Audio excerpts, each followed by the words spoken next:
I'm Eva Morello, 38 years old, and I'm a Marine Lieutenant Colonel serving as the Regional Senior Officer for Marine Embassy Security Group, Region 5. I enlisted at 18 against my father's wishes. For 20 years, I carried his quiet dismissal of every uniform I wore, his line that the Corps was not a place for girls, all the way through 2 combat deployments and a Bronze Star. But when a young Marine on my own cordon at an embassy gate snapped at me to get behind the cordon, lady with his hand on his holster, I made a choice that did not just calibrate one lance corporal. It changed a detachment. It changed a region. Have you ever been dismissed by someone who didn't know who you were? If so, tell me your story in the comments. You are not alone. Before I get into what happened, let me know where you're tuning in from. And if you've ever had to stand up for yourself after being wronged, hit that like button and subscribe. It was the summer of 1996, and my father was retiring from the Marine Corps after 30 years. The ceremony was on the parade ground at Camp Lejeune. I was 8. My mother had put me in a navy blue dress that was too warm for July, and my brother Caleb, who was 11, kept tugging at his necktie like it was strangling him. The Marines stood in formation on the grass. The band played. The sergeant major handed my father a shadow box with his medals and his eagle, globe, and anchor mounted on velvet, and my father stood at attention through all of it. And then he walked off the field for the last time as a Marine in uniform. After the ceremony, he picked me up and put me on his shoulders. The Marines were still holding the salute as we walked past them, and from up on his shoulders, I could see all the way down the line, every one of them in their bravos, the morning sun coming in low across the field. I could smell brass polish and cut grass and the cologne my father wore on formal days. He set me down and went to shake hands with people I didn't know. I made a decision that morning that I didn't tell anyone about for 9 years. My father was Russell J. Morello, and he had been a Master Gunnery Sergeant when he retired, the highest enlisted rank a Marine can hold. He had grown up in eastern North Carolina and joined the Corps at 17. He served in Vietnam in his early years and again in the desert in the early 1990s. Between those wars, he raised 2 children with my mother Nora, who taught 5th grade at a school in Wilmington for 36 years. My brother Caleb was 3 years older than me. We grew up in a house off Greenfield Lake, with a Marine Corps League flag in the front yard and a shadow box on the wall in the den. My father was not a cruel man. He had very firm ideas about which lives were for which people. The Corps was for men. The Corps was not for women. He had told my mother this when they were dating, and she had married him anyway, because she had her own firm ideas, and one of them was that you do not let one man's certainty become your law. I was 13 when the towers came down. We were at breakfast when the news came on. The first tower had already been hit. My father set down his coffee, stood up, walked to the small television on the counter, and watched the second tower fall without saying anything. He had a way of standing that I remembered from his uniform days. When the South Tower came down, I said quietly, to no one in particular, "I'm going in." My father did not look away from the television. He said, "You're going to college." I went upstairs and wrote the date on a piece of notebook paper. I kept it in my sock drawer for 5 years. By the time I was a senior in high school, I had taken the ASVAB twice and been talking to a Marine recruiter in Jacksonville who did not tell my father. I signed the paperwork 2 weeks before graduation. I had a date for boot camp. I told my parents at the kitchen table on a Tuesday night in May. My father set down his coffee cup. He did not yell. He looked at me a long moment, then at my mother, then back at me. He said, "It's not a place for girls, Eva." My mother did not speak. She was standing at the counter with a dish towel in her hands, and she did not put the dish towel down, and she did not say anything. She had spent 20 years in that house being right without saying so, and she was not about to start saying so on a Tuesday night in May. My brother Caleb came in from the back porch. He was 20, on enlistment leave from his own first tour as a Marine corporal at Camp Pendleton. He had heard most of it through the screen door. He did not take sides. He looked at me, and he nodded once, the way Marines nod when they have understood something.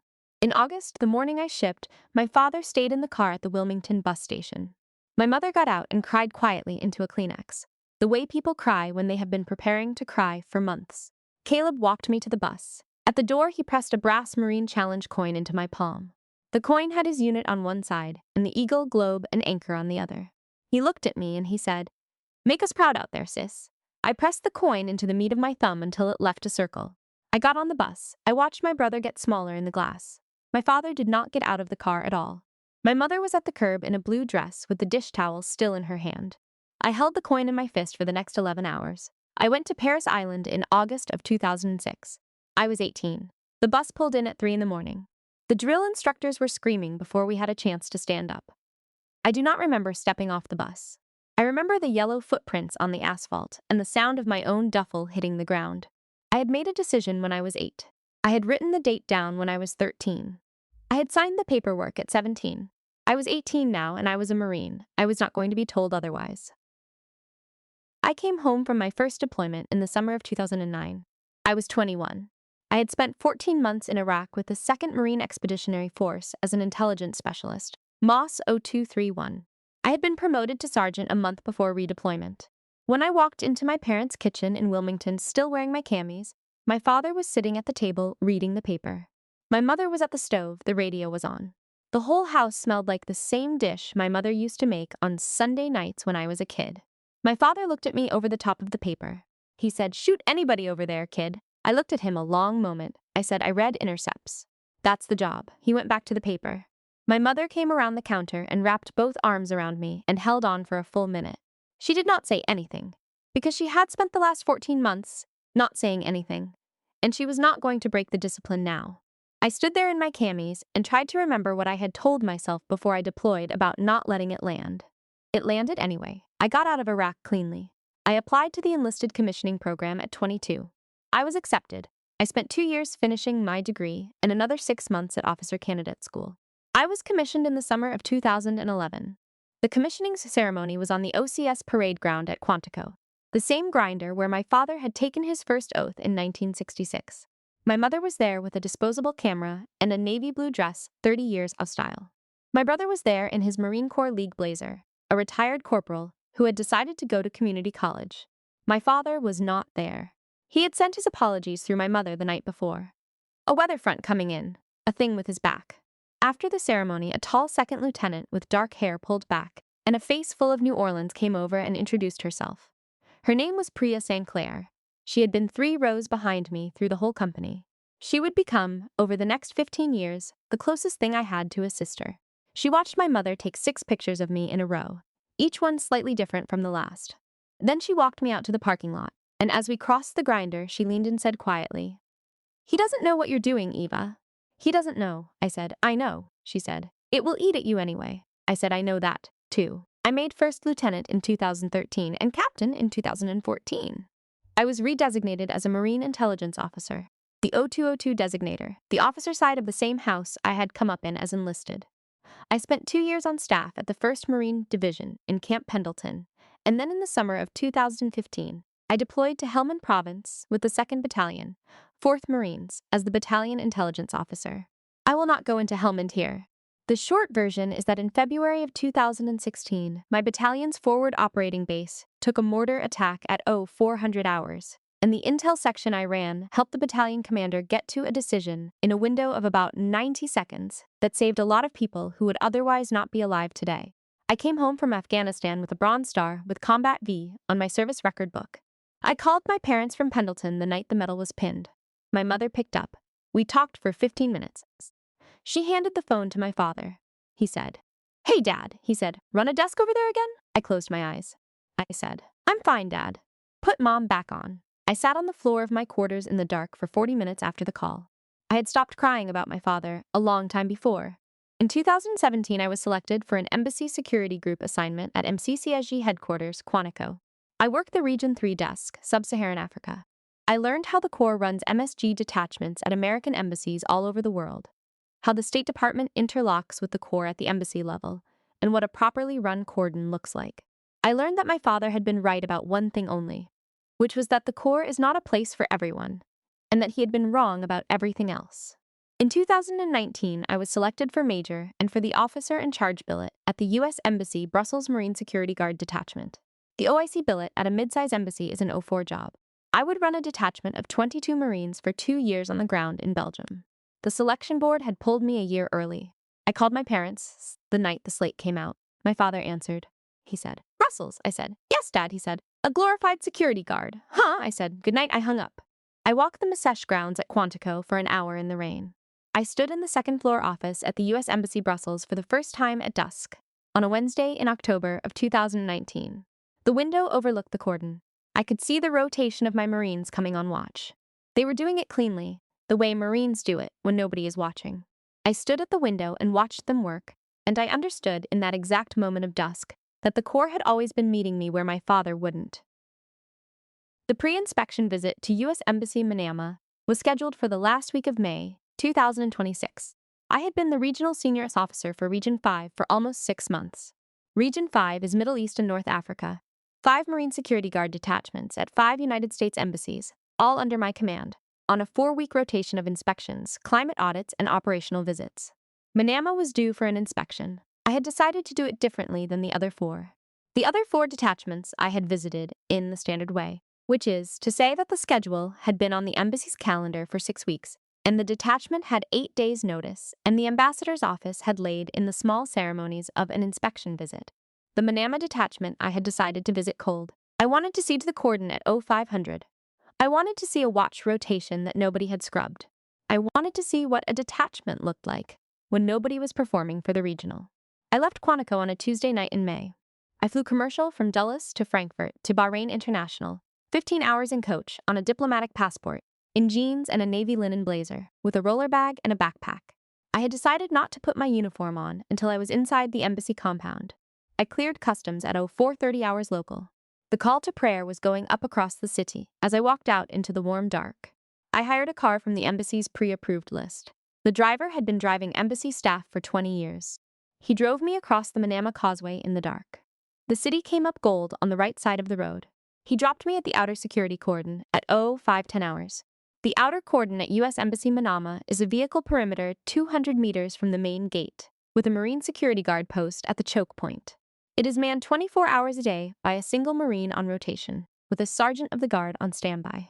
The Marine on the post at 0510 hours on the morning of the 28th of May, 2026 was Lance Corporal Brody Sutter. He was 22. It was his first overseas post. I got out of the car. The driver pulled away. I started toward the cordon line with my travel bag in one hand. Sutter saw me coming from 20 meters away, standing at the choke point with one hand on the butt of his sidearm and the other on the radio at his shoulder. He saw a woman in jeans and a linen blazer walking up at 5 in the morning with a travel bag. He did not use any of the verbal challenge phrases from his MSG training. He did not say, halt and be recognized. He did not say, advance and be identified. He stepped forward across the cordon line, hand dropping to his holster, and he yelled. He said, "Get behind the cordon, lady." I stopped where I was. I set my travel bag down on the pavement. I did not raise my voice. I did not move my hands above my waist. I said, "Lance Corporal." "I am going to reach into my jacket and remove my credentials," he said. "Behind the cordon, lady." Now, I took my credentials wallet out of my inside jacket pocket with 2 fingers. I opened it. I held it out across the cordon line. He took it without thinking, because his training was good enough to do that part, even when the rest of him was not doing the job. He read the front slowly. United States Department of Defense. Lieutenant Colonel Eva R. Morello. United States Marine Corps. And the line below, Regional Senior Officer, Marine Corps Embassy Security Group, Region 5. His face went white. I looked at him. He was still holding the credentials. His hand was shaking now in a way it had not been 10 seconds before. I held my eyes on his face. I said 4 words. I said, "I am the RSO." Sutter did not move. I heard footsteps coming around the corner of the guard shack. Captain Liam Frazier, the Marine detachment officer in charge, had come out to do his pre-shift walk of the cordon. He was 30 years old, the kind of officer who walked the cordon at 0500 because he believed in walking it. He stopped when he saw Sutter holding my credentials. He read the body language. He looked at me. He read the face on the credentials wallet against the face in front of him. He stepped forward and he came to attention and he saluted. He said, "Colonel Morello, welcome to post, ma'am." Sutter snapped to attention so hard his boots cracked on the pavement. I heard the crack. He stammered. He said, "Ma'am, I didn't know. Ma'am, I didn't. Ma'am, I." I picked up my travel bag. I took my credentials back from his hand. I slid them into my inside jacket pocket. I walked past the cordon line with Frazier at my right shoulder. As I passed Sutter, I stopped for a half second. I did not raise my voice. I said, "Lance Corporal, we will talk inside." He did not say anything. He could not say anything. I walked through the cordon and into the embassy compound at 0514 hours on the morning of the 28th of May, 2026. The eastern sky was just beginning to come up gold over the wall. Frazier stayed at my right shoulder for the first 10 meters, and then he fell back to brief his sergeant of the guard. I crossed the inner courtyard alone. I knew before I reached the embassy door that the inspection was going to be longer than 3 days. I had been a Marine for almost 20 years. I knew what a clean detachment felt like, and I knew what a detachment with a problem felt like. And I knew, with the precision of a Lance Corporal's voice on a cordon at 5 in the morning, that the problem at Manama was not Brody Sutter. The problem at Manama was a detachment that had let Brody Sutter become possible. I had seen 4 other detachments in my own region in the last 6 months that had not let a lance corporal grow into a voice like that. The problem at Manama was a culture. I walked into the embassy. The Marine on the inner door came to attention. He saluted properly. I returned the salute. I walked through to the RSO suite. I set my travel bag on the floor inside the door. I took off my linen blazer. I sat down at the desk. The sun was up over the wall by the time I opened the laptop. I had work to do. The first thing I did at the desk was open the embassy's professional climate file. The Marine Corps requires every Marine Security Guard detachment to maintain a climate file. Informal complaints, survey results, command observation reports, documented incidents. It is supposed to be reviewed at every inspection. It is not always reviewed seriously. I read the Manama file slowly. By the second page, I knew what the inspection was going to be. There were 4 informal complaints in the file from the last 6 months, filed by female embassy staff. 3 Foreign Service officers and 1 civilian contractor. They named Cordon Marines who had been dismissive, condescending, or openly hostile to female embassy personnel. 2 of the 4 named Brody Sutter. None had been escalated to formal complaint status. The reason given in the file by Staff Sergeant Drake Halbrook was the same in every case: counseled. I read the 4 complaints twice. I made a note to interview each of the complaining women before I left post. I closed the file. At 0900, I called Captain Fraser into the RSO office for the formal in-brief. He came in with his briefing slides on a clean laptop and a hardcover notebook under his arm. He sat down across the desk. He did not make excuses. He did not volunteer the broader pattern. He briefed me on the detachment cleanly, professionally, the way an OIC briefs a regional. He answered every question I asked. I asked one question I had prepared overnight. I said, "Captain, how many informal climate complaints has this detachment received from female embassy staff in the last 6 months?" Fraser paused. He looked at his notebook. He looked back at me. He said, "4, ma'am," I said. "How many were filed formally?" He said, "0, ma'am." I said, "Why?" He looked at me a long moment. He said, "Ma'am, they told the ambassador's deputy they did not believe a formal complaint would go anywhere. They told the ambassador's deputy they would rather have the cordon, so they did not file." I nodded once. I made a note. I asked the next question on my list. We were in the briefing for 2 hours and 40 minutes. Fraser handed me everything I asked for, without hedging. By the end of it, he had stopped looking at his slides and was answering directly. I asked him at the end whether he had brought any of this to Staff Sergeant Halbrook in writing. He said yes. He said 3 times. He said it had been received, in each case, with the answer the cordon was. The cordon and Marines were Marines, and the climate file was a State Department concern. I thanked him. I told him to clear his afternoon. I closed the door behind him and I called Priya. The secure line to Quantico picked up on the second ring. Priya was at her desk at MSESH Operations. She had been my anchor since the OCS grinder, and she had been the deputy at MSESH Ops since the previous September. I had been calling her at every difficult moment of the last 15 years. I walked her through the cordon at 0510 hours. I walked her through the climate file. I walked her through Fraser's in-brief. I did not editorialize. I told her what I had seen and what I had read and what I was thinking about doing. She heard me out. She was quiet for a long time. Then she said, "Careful, Eva. You can let this go. He's just a lance corporal. You'd be within your rights. You'd be within the regulations. Counsel him. Write the climate report. File the climate report. Take the wins on the other 4 detachments and let this one keep working." I said, "Priya." She said, "I know." I said, "I'm not within my rights to let it go. He's the loudest. He's not the only one." She was quiet again. She said, "If you go big on this, the colonel at Ops is going to come at you sideways. You're going to get a phone call from the general before you get home." I said, "I know that too." She said, "All right." I said, "Thank you." She said, "I love you, Eva. I'm telling you what you should do as your friend. Then I'm going to do what you need me to do as your deputy." I hung up and I sat at the desk for a long time. I walked the embassy at 23:45 hours that night. I went out the side door of the RSO suite, through the inner courtyard, past the kitchens, and out to the inner perimeter wall.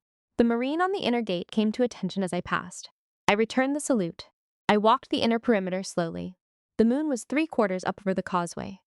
The lights of Manama were warm gold to the south. I came around the southwest corner of the inner wall and saw Brody Sutter and Staff Sergeant Drake Halbrook conducting the midnight cordon rotation. They were at the outer cordon, the same line where Sutter had told me to get behind the cordon 18 hours before. They were both in service Charlies, both with their sidearms holstered, both standing the proper post. They both saw me coming. They both came to attention as I crossed the courtyard. I returned the courtesies. I did not stop. I walked past the cordon. past the guard shack, out to the edge of the perimeter wall where you could see the causeway. I stood at the wall for a long time and looked at the lights. I thought about my father. I thought about the questions he had asked me when I came home from Iraq, when the Bronze Star was pinned, when the slate came out for Brussels. I thought about my mother in the navy blue dress at OCS with the disposable camera. I thought about my brother at the bus station with the challenge coin. I thought about Brody Sutter at 0510 hours, his hand on his holster. I walked back across the courtyard at 0030. Sutter and Holbrook came to attention again as I passed. I returned the courtesies. I went into the RSO suite. I sat down at the desk. I opened the laptop. I started drafting the Article 15 package. The Article 15 package took me from 0100 to 0530. I drafted it cleanly. Article 15 is non-judicial punishment, the commanding officer's tool for conduct below court-martial but above verbal counseling. The disposition becomes part of the Marine Service Record Book for the next 2 years and his career file for life. I drafted the charges. Failure to render proper courtesies to a commissioned officer under Article 91 of the UCMJ. Conduct unbecoming a Marine under Article 134. I drafted the proposed disposition. Reduction in rank from Lance Corporal to Private First Class. Forfeiture of 1/2 month's pay for 2 months. Extra duty for 45 days. Reassignment off Marine Security Guard duty to a Fleet Marine unit. I drafted the proposed venue. NJP at U.S. Embassy Manama, with the ambassador's deputy present as the embassy witness. Recorded in Sutter's service record book and forwarded to Masejic headquarters. I also drafted the leadership review request for Staff Sergeant Holbrook. A leadership review is what the Corps uses for an NCO who has not committed a chargeable offense, but who has failed to enforce a standard. It is an evaluation by a board of senior NCOs of whether the Marine is suited to remain in his billet. The cost is real. I sent the Article 15 package up the chain at 0530. I sent the leadership review request up the chain at 0545. I showered. I changed into service bravos. I went to the cafeteria and ate breakfast with the embassy staff at 0630. At 1000, Staff Sergeant Holbrook requested to speak with me privately. I told my admin to send him in. Holbrook came through the door in his service Charlies. He was 33. He had been in the Marines for 15 years. He had been a detachment commander at Manama for 14 months. He sat down across the desk from me. He did not look at me. He looked at his hands. He said, "Ma'am, I wanted to talk with you before the proceeding." I said, "Go ahead, Staff Sergeant," he said. "Sutter is 22, ma'am.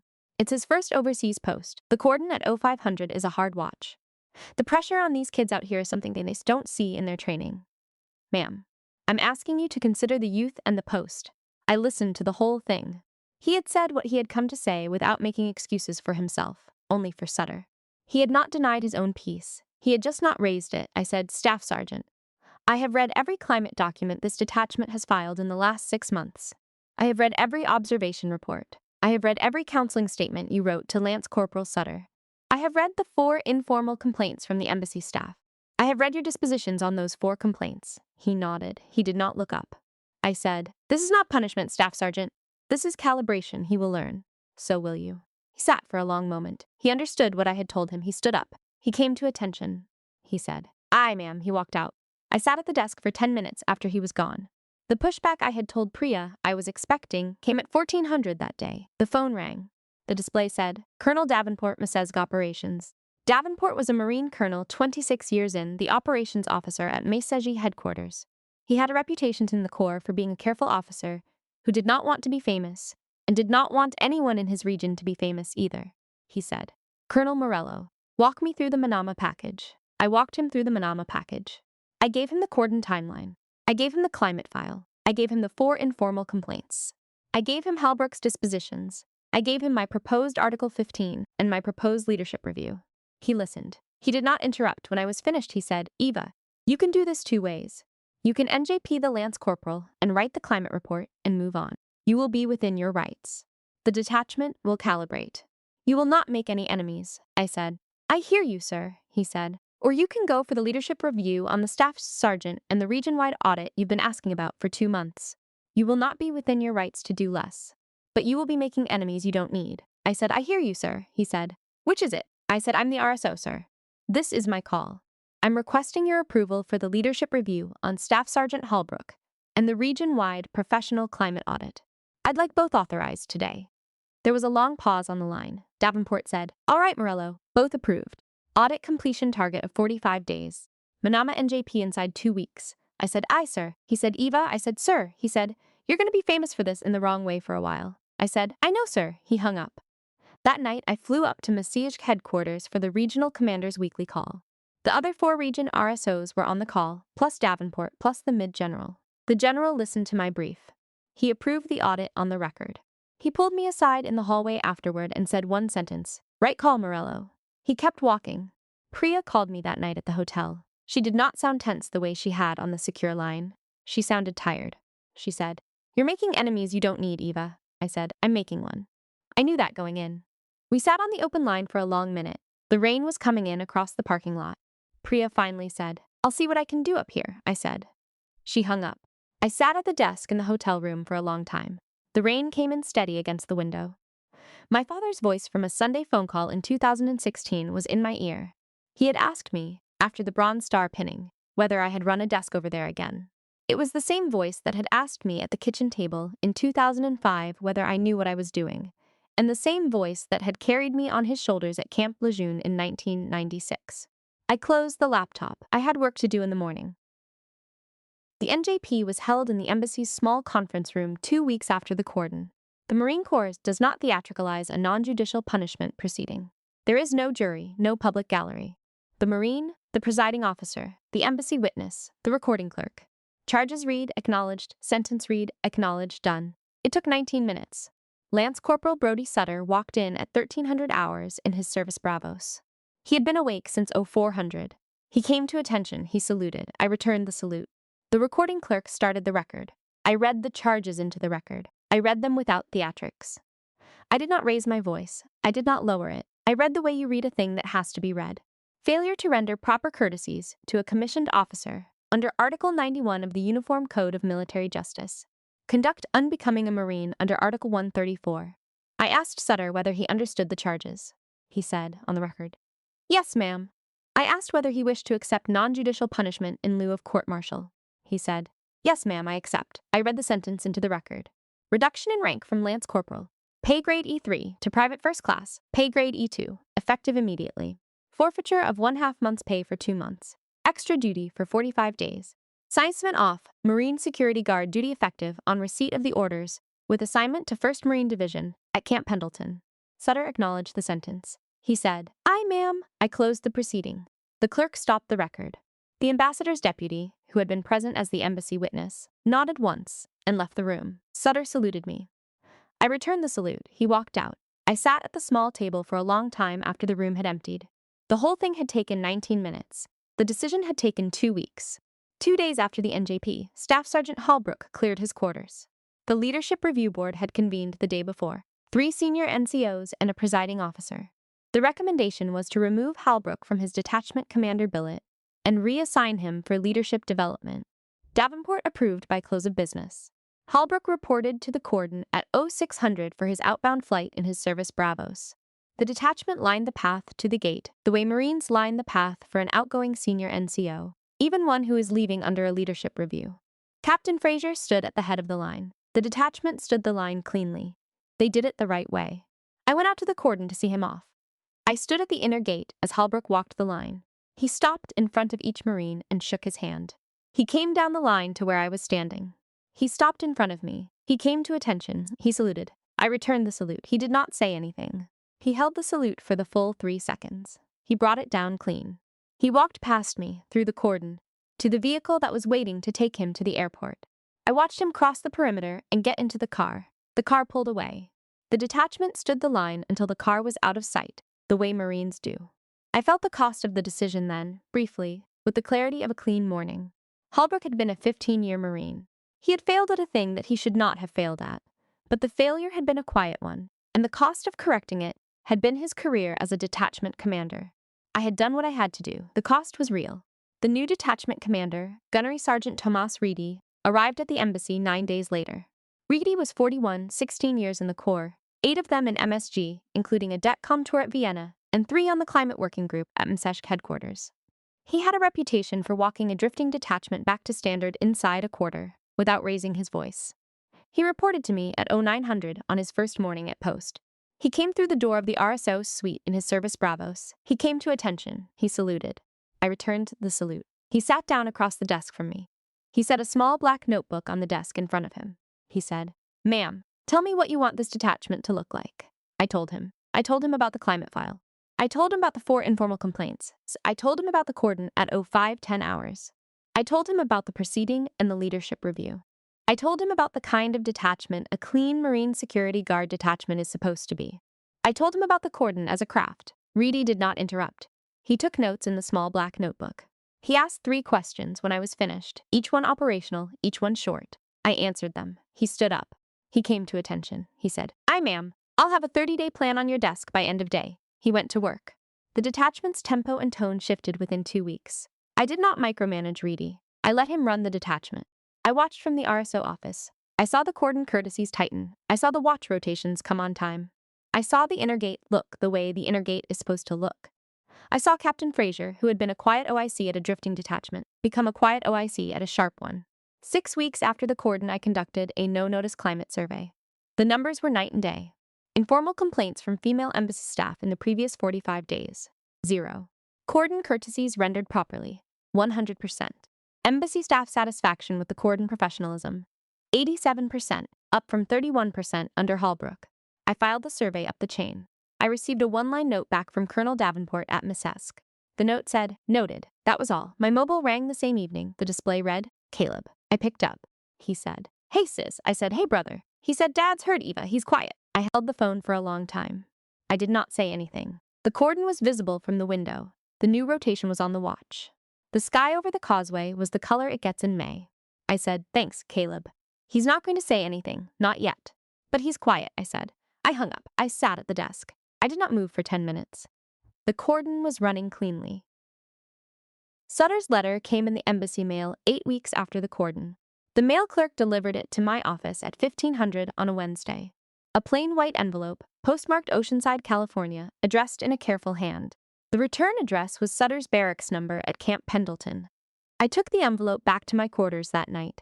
I sat on the edge of my bed in my uniform trousers and a Marine Corps t-shirt, and I read the letter. It was 3 pages, handwritten on lined yellow paper in pencil. He did not ask for forgiveness. He wrote that he had been thinking about the cordon every day. He wrote that he had been raised by a father who had not made it past Lance Corporal in the Marine Reserves, and that his father had spent his whole life being angry at the Corps for things the Corps had not done to him, and that he had carried that anger into Manama without knowing he was carrying it. He wrote that the cordon had been the first time he had been forced to look at the decision he had made. He wrote that he was not writing the letter to get any of his disposition adjusted. He wrote that his platoon sergeant at Pendleton had told him, 2 months in, that there was a thing he should have said to me on the cordon, and that he had not said it then, and that he wanted to say it now so that he had said it. He wrote, "Ma'am, I had no right to talk to you that way. I did not have the right whether you were the RSO or whether you were a tourist who had wandered through the wrong cordon at the wrong hour. I am not going to ask you to write back. I just needed to write this." I read the letter twice. I folded it. I slid it into the top drawer of my desk. I did not reply. I left it in the drawer for the rest of my tour. The annual MESEG Senior Officers Conference was held at Quantico 10 weeks after the cordon. All 5 region RSOs flew in for it, plus the MC's General, plus the Operations Directorate staff, plus Priya. The conference ran for 4 days. Priya and I had spoken twice on the phone in the 10 weeks since the cordon. The calls had been short and professional. The Manama action items and the regional audit results. We had not talked about the call she had made to me at the hotel the night the audit was approved. On the second day of the conference, she and I walked the parade ground at lunchtime. It was October at Quantico. The leaves were coming down. We did not talk about Manama. We talked about Caleb's new garage in Wilmington, the one he had bought out from the previous owner the year before. We talked about her daughter, who had just started kindergarten and had a strong opinion about which pair of sneakers was the correct pair of sneakers. We talked about the weather. After half an hour, we stopped at the steps of Lejeune Hall. She said, "Eva." I said, "Yes." She said, "You were right about all of it." I nodded once. I did not say anything. I had not been looking for her to say it, and I had not needed her to say it, but the saying of it landed all the same. We walked back to the conference cleanly. I returned to Manama at the end of October. Ambassador Elaine Whitmore called me to her office the morning after I got back. Whitmore was 62, 37 years in the Foreign Service, an ambassador at 3 posts before Manama. She did not run a loud post. She set out coffee on the low table in her sitting area. She did not begin with preamble. She said, "Colonel Morello, you changed my post. I wanted to tell you in person." I did not deflect. I I had spent enough years deflecting compliments to know that some compliments are not for deflecting. I nodded once. I said, "Ma'am, thank you," she said. I considered writing a cable up the chain about it. I decided it lands better quietly. "I will tell anyone who asks me what your team did at this post in the last 3 months. I will not write the cable," I said. "I appreciate that, ma'am," she said. "Drink your coffee." "One more thing," she said. "I had been thinking about retiring at the end of next year. I am not going to. I am staying through the end of your tour. I want this detachment to keep being what it is now." "That is all," I said. "Thank you, ma'am," she said. "You're welcome, Colonel. Go back to work." I went back to work. I drafted the Regional Professional Climate Policy that week. I drafted it as a 4-page memorandum covering climate file standards, informal complaint disposition, leadership review thresholds, and regional audit cadence. I sent it up the chain to Davenport. I expected a 30-day review cycle at minimum, a polite shelving at worst. Davenport sent it back 4 days later with one note in the margin. The note said, "Approved as written, forwarding to General for adoption." The MSSG General adopted the policy the following month. It went out as the regional climate standard for all 5 MSEG regions. It was not named for me. The adoption memo cited it as regional best practice work and did not credit any individual. I preferred it that way. I sat at the RSO desk at the end of the workday on the day the adoption memo came down. The sun was going down over the wall. The cordon was running cleanly outside the window. Sutter's letter was in the top drawer. I closed the laptop. I went out to the courtyard. I walked the inner perimeter at dusk. The Marines on the rotation rendered the courtesies properly as I passed. I returned the courtesies. I stood at the edge of the perimeter wall and watched the lights come up on the causeway. I did not think about my father that evening. I thought about the cordon. 3 months after the cordon, the second regional inspection cycle came up on the calendar. The detachment under Reedy had been running cleanly for 10 weeks. The numbers were the highest in the region. Sutter had been promoted back to Lance Corporal at his quarterly board at Pendleton, with an unblemished record at the fleet unit. Holbrook had completed his leadership development program and had been reassigned as the operations chief at 2nd Battalion, 4th Marines, a billet that fit him cleanly. Fraser had been put up for early consideration for major and was on the slate. Whitmore was at her desk every morning at 0730 and on the inner courtyard every evening at 1800. The post was working. I sat at the RSO desk on the morning before the second cycle. I was reviewing the audit plan for the next 4 detachments. Tunis was scheduled for Monday. The phone on the desk rang. The display said, "Caleb, I picked up." He said, "Hey, sis." I said, "Hey." He said, "Got a minute?" I said, "Always." He said, "Dad's been asking questions, Eva." He came into the garage on Saturday, sat on the milk crate next to the bay door for an hour. He asked me what an RSO is. He asked what it means that you ride the cordons. I told him. He listened. Then he asked when you were coming home. I sat at the desk a long moment. I said, "Thank you, Kalis." He said, "He's not going to call himself." But he asked. I said, "I know." He said, "I figured you'd want to know." I said, "Yes." He said, "All right. Get back to work, Colonel." He hung up. I sat at the desk with my hand on the phone for a while.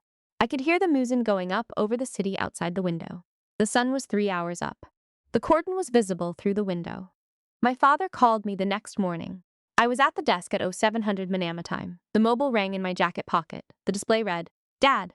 I picked up after the second ring. He said, "Eva." I said, "Dad." He said, "Caleb said you ride the cordons. What does that mean?" I sat down on the edge of my bed in my service Charlie's. I held the phone against my ear with my shoulder while I unlaced my boots and laced them back up because I did not know what to do with my hands. I told him. I told him of the regional command. I told him about the 5 detachments. I told him about the 4-week inspection cycle. I told him about the watch rotations and the cordon as a craft. I told him about the climate file and what it is for and what happens when it is not read. I told him about the Marines who stand the cordon at 0500 when nobody is watching, and the Marines who do not, and the difference. I did not editorialize. I told him the way you tell another Marine what a job consists of. He listened. He did not interrupt. The line was very quiet on his end. I could hear a clock ticking in the background, the old wooden mantel clock that had been in the den my whole childhood. When I had finished, he was quiet a long time. He said, "All right, kid." I said, "Yes, Dad." He said, "Caleb says you're doing it well." I said, "I'm doing it the best I can, Dad." He said, "All right." He paused. He took a breath that I could hear over the line. He said, "Your mother put your photograph in the front hall. The one from the pinning. She put it dead center under the porch light. She said the light is better there in the afternoon." I sat on the edge of the bed. I said, "All right," he said. "I am not going to take it down." I said, "All right." He said, "When are you home next?" I said, 6 weeks. He said, "All right." He hung up. I sat on the edge of the bed for a long time. I unlaced my boots again. I slaced them back up. I stood up. I put on my service Bravos blouse. I picked up the regional inspection plan. I went down to the RSO suite and I started the day. I walked the embassy gardens at dawn the next morning.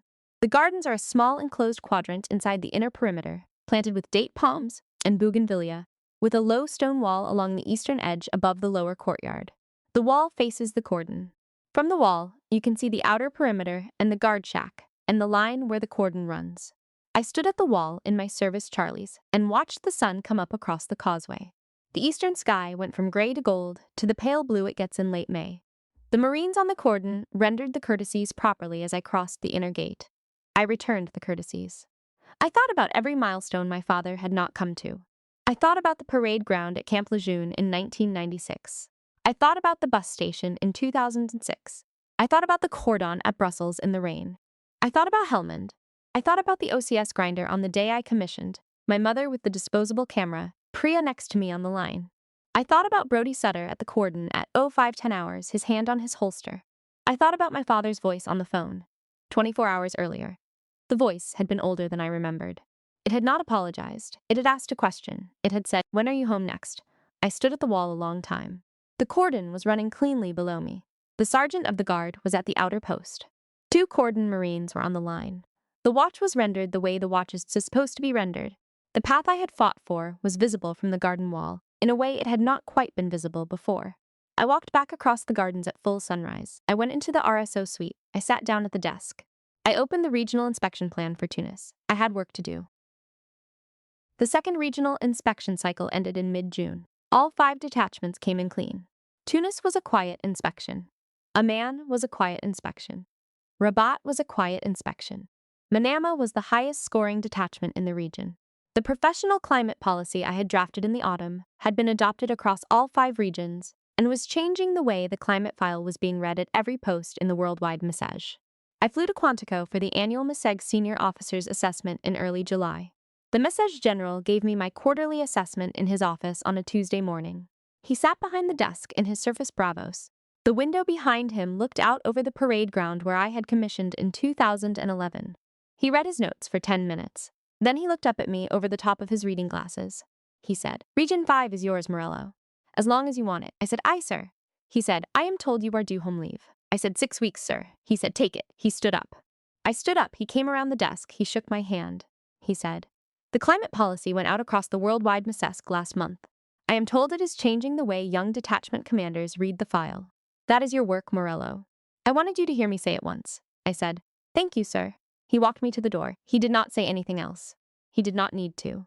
I had spent 15 years learning what a Marine general says when he is finished, and the not saying anything else was what he was saying. I walked down the hallway in my Service Bravos. Priya was waiting at the end of the corridor with 2 cups of coffee. She handed me one. We walked to the parade ground in silence. We walked the length of the parade ground at lunchtime. The grass was cut short. The flag at the head of the parade ground was up. We did not talk about Manama or the cordon or the policy. Priya said, at the south end of the parade ground, "Hannah Ostend is competing for Region 3. I said, "I know," Priya said.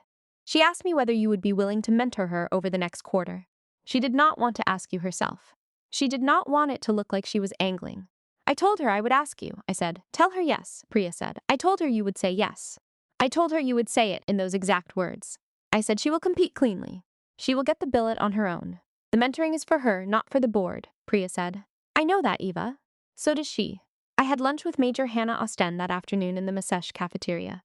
Ostend was 36, a Marine intelligence officer, 11 years commissioned, on the slate for the Region 3 Africa billet, the desk I had worked in 2017. 2 combat tours, a tour in Nairobi, a quiet face. We sat at a small table by the window. I bought her coffee. I let her ask her questions. She had 3. They were good questions. When she was finished, I said, "Hannah, I want to tell you one thing. You will go through your tour at Region 3, and you will run into a detachment that has drifted. And you will see it in the climate file before you see it on the cordon. And you will have to decide whether to fix it the small way or the right way. The small way will be within your rights, and the right way will be within your rights too. The right way will cost you a friend at HQMC, and a phone call from a colonel who is not unkind but who is also not on your side. You hold the line. They will eventually meet you there. Sometimes the people you most want to meet you there. Sometimes not. You hold the line either way." She wrote the sentence on the back of a napkin in pen, leaning the napkin against her coffee cup. I went home to Wilmington that weekend. I flew into Wilmington International on a Saturday afternoon in early July. Caleb picked me up at the curb in a clean polo and a Marine Corps League ball cap. He hugged me in the middle of the lane while a Lyft driver honked. We threw my roller bag in the back of his truck. We pulled into the driveway at 10:05. My father's truck was in the garage. The porch light was on. My mother was at the door before we had the engine off. I walked up the porch steps and through the front door. The official portrait from my lieutenant colonel pinning was hanging in the front hall. It was hanging dead center, under the porch light fixture, the way you hang a photograph when you have measured it carefully. The light was good there in the afternoon. The frame was wood, bought at the craft store down the road. The portrait was the official Marine Corps pinning portrait, taken at HQMC in the spring of 2024. I was in Service Bravos with the silver oak leaves on the collar. My mother stood at the kitchen doorway with a dish towel over her shoulder. She did not comment on the photograph. She held her arms out and I walked into them, and she held me for a long minute, the way she had held me at the kitchen on the day I came home from Iraq. My father was in the den. I could hear his recliner creak. I could hear the television going low. I did not go in there. I sat at the kitchen table with my mother. She poured me a glass of sweet tea. We talked about Caleb's garage and about a hurricane that was coming in. She did not ask about Manama. She did not ask about my father. She let me sit in her kitchen. The next morning, I came down at sunrise. My mother was at the stove. The coffee was on. The light through the kitchen window was the soft, early light it gets in Wilmington in July. The cicadas were already going. The cat was at the back door. I sat down at the table. My mother set a mug in front of me. She set a plate of buttered toast on the table between us. She sat down across from me. She did not say anything. We had not needed to say anything in this kitchen for 30 years. My father came out of the den and crossed the hall. He paused for half a second at the kitchen doorway. He looked at me at the table. He looked at the back of my mother at the stove. He looked at the toast. He said, "Hey, kid." I said, "Hey, Dad." He did not come into the kitchen. He went out the back door to start his pickup, the way he had every Sunday morning of my whole childhood. The screen door swung shut behind him. The truck started in the driveway. My mother poured me another cup of coffee. The morning sun came in at an angle across the table. The portrait was in the front hall on the other side of the wall. I closed my eyes for a moment in the warm light. If you've ever held a line nobody asked you to hold, you already know what this feels like. It is not loud. It is not a victory lap. It is the kind of quiet that comes after you stop carrying something you didn't realize you were carrying. It is the kitchen of the house you grew up in, and your mother at the stove, and your photograph in the front hall, and your father's pickup going down the driveway on a Sunday morning the way it has gone down the driveway for 30 years. Only this time he stopped at the kitchen doorway and he said, "Your name first." That's all it is. That's enough. If you have ever stood at a line, nobody else was watching, and held that line the right way when the wrong way would have been easier, you already know what this story was about. I would love to hear from you in the comments. When was the moment you stopped trying to convince someone of who you were and just started doing the work? Did the person you wanted to meet you there ever come around? And if you are someone holding a line right now, in a job or a family where nobody is asking you to, I want you to know you are not the only one. Hit subscribe if you have not yet, hit the like button, and tell me your story below. I read them all.